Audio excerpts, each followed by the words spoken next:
Everyone, ఈరోజు వచ్చేసి చామగడ్డతో recipe చేసాము. చామగడ్డ పకోడీ.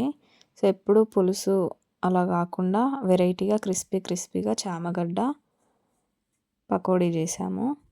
టేస్ట్ చాలా బాగుంటుంది. మీరు కూడా ఒకసారి ట్రై చేయండి. ప్రాసెస్ చూసుకుంటే ఉడికించిన చామగడ్డను కట్ చేసుకోవాలి. దాంట్లోకి ఎండుమిర్చి, ఎల్లిపాయలు, కరివేపాకు, పచ్చిమిర్చి తీసుకోవాలి.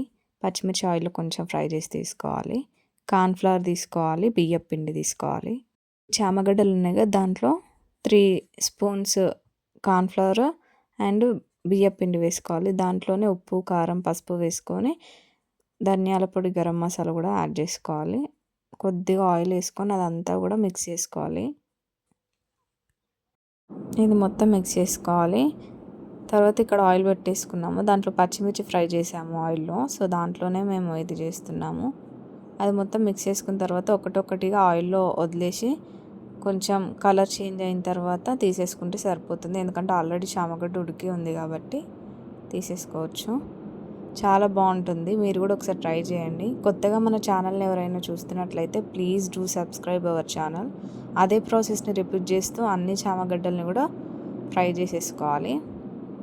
తర్వాత దీన్ని ఇప్పుడు ఎండుమిర్చి, ఎల్లిపాయలు ఉన్నాయి కదా, వాటితో పోపులా పెట్టేసుకోవాలి. చాలా బాగుంటాయి. క్రిస్పీగా ఉంటాయి. ఇలా కూడా తినొచ్చు. పోపు పెట్టుకునే వాళ్ళు పోపు పెట్టుకోండి. కొద్దిగా ఆయిల్ వేసుకుని దాంట్లోనే ఆవాలు, జీలకర్ర, ఎండుమిర్చి, ఎల్లిపాయలు, కరివేపాకు వేసి అదంతా మిక్స్ చేసుకొని దాంట్లో మనం రెడీ చేసుకున్న పకోడీని కూడా యాడ్ చేసుకొని మిక్స్ చేసుకోవాలి. ఫైనల్గా అయితే మనకి ఇది రెడీ అయిపోయింది. ఇంతేనండి, చాలా ఈజీగా చేసుకోవచ్చు. ఎక్కువ టైం కూడా పట్టదు. మన ఛానల్ని ఇంకా ఎవరైనా సబ్స్క్రైబ్ చేసుకోకపోతే please do subscribe our channel. Like చేయడం మాత్రం మర్చిపోకండి. మీ ఒక్క లైక్ వల్ల మాకు చాలా హెల్ప్ అవుతుంది. Thank you for watching.